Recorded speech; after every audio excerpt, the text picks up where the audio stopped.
It is always fun to revisit. Anthony Stevens wrote Archetypes, A Natural History of the Self. I loved the book, loved it. I heard him talking recently. He said, an old recording, he said that humans instinctively, quote, are always looking back over their shoulder for mother and then ahead to watch out for strangers, end quote. Then he recites the 7 Ages of Man from Jacques in As You Like It, all good stuff.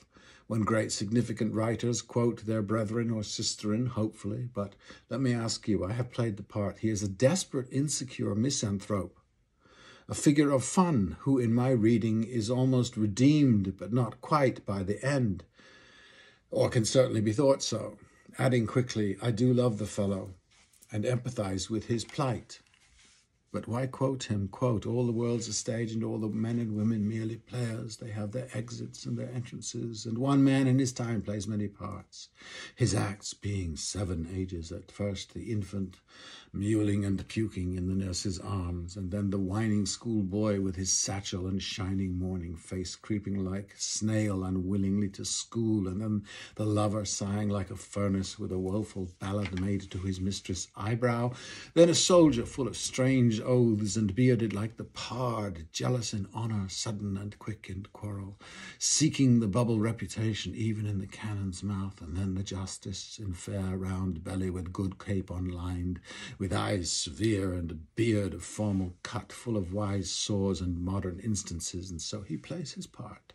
The 6th age shifts into the lean and slippered pantaloon with spectacles on nose and pouch on side, his youthful hose well saved, a world too wide for his shrunk shank, and his big manly voice turning again toward childish treble pipes and whistles in his sound. Last scene of all that ends this strange eventful history is second childishness and mere oblivion, sans teeth, sans eyes, sans taste, sans all, end quote. A 7 ages. No fatherhood, no explorer, no peacemaker, no woman, God forbid. I think it's a great speech by a cynic about how shallow the world we live in is, made so by its mere players. It's a very good speech by a very funny, whiny man in response to his brother's massively gullible hippie thinking. George Will or Buckley Jr. If only I had thought that then. Merely players, says Shakespeare, or Jacques. I recently read a post by a failed actor about real people with real jobs. I hear there is a lot of money to be made in reinsurance. Real, let alone Bitcoin. Should I drape them real, or is it the imagination and the imaginative that are out of touch? Yes, the Oscars are hideous fakery, and much of the product is, but tell me about the reality of presidents and members of parliament. Do let me hear them speak. Thou didst speak me a speech once. Or, seems, mother, nay, it is, I know not seems, like every utterance by Keir Starmer. Merely. I heard too, maybe, from Anthony, that some of us fear public speaking more than death. Oh, mere players don't fear public speaking. They do it for a living. So I'll take these 3 notions, fear of losing mom, confronting strangers, and public speaking. I'm past all 3. It's not a brag, it's just a challenge. Should I assume I am surrounded by people who are primarily driven by these 3 fearful furies? And if I am, where can I begin to connect, or is it hopeless? These days I tend to the latter. A very bright new friend quoted me a Stevensian type quote that dwindling church attendance means we don't gather as much as we used to.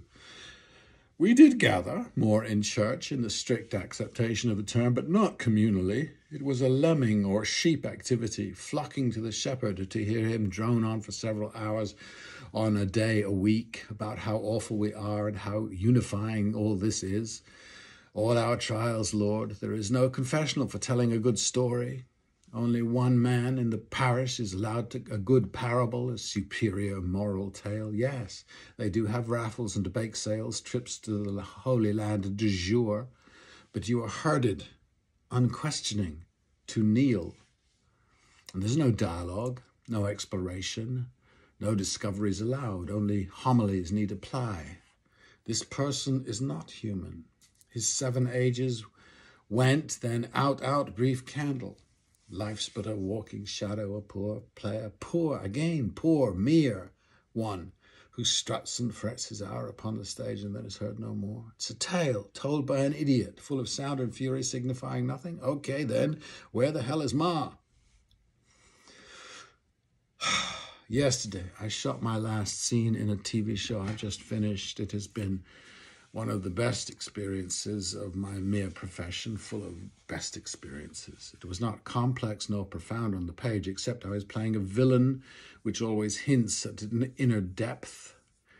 This is what happened. I arrive at 7 a.m., made to look like the person I'm playing by a delightful succession of hairdoers, make-uppers, costumers. Food has got me, and coffee. At the appointed minute, I go to set. I'm introduced to my director for the first time, a woman, thank you gods, and I pretend in scene 1 to be told my son has just been killed.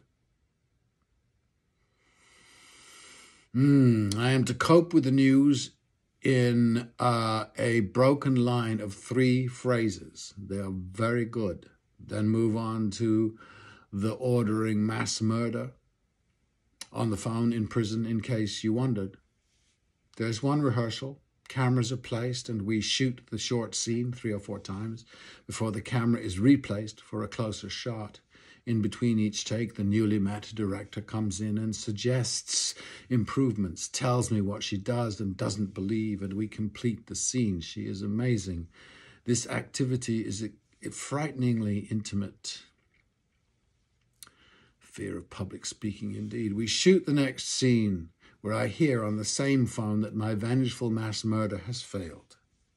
The camera stays on me to read my reaction. The director suggests several variations, then gives me a freebie where I do what I want. By 10 a.m., I'm on my way home.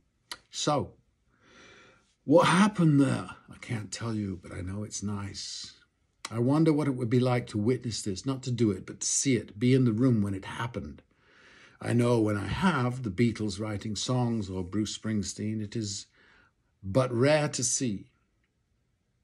Or watching a choreographer or Christopher Hitchens bringing someone to a realization, not haranguing them, though that is, I guess it is a thing to be in the presence of a back and forth, to be involved in it, to be in a large and boisterous group, not led by some teacher or priest, a free-for-all, or shouting.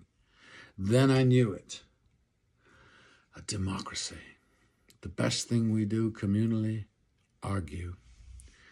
I guess we'll know sometime the first week of November whether anything really happened today at all, the day they busted Trump, or if something did happen, whether it was the worst of days so far, if he's re-elected. The impact of the story of Julius Caesar, the play and the real reality, are great fun to see for all the imperial military states that followed, drooling on Caesar as hero, then as villain, showing their extraordinary schizoid, that's the word, state natures.